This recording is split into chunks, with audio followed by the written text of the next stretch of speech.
Hello everybody, welcome to Hard Reset Pro. Today I'm gonna show you how to restore a phone icon to home screen on Google Pixel 8.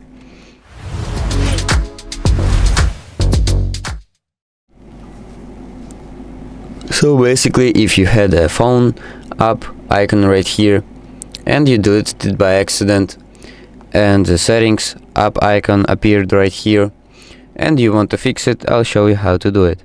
So open up your app drawer and scroll down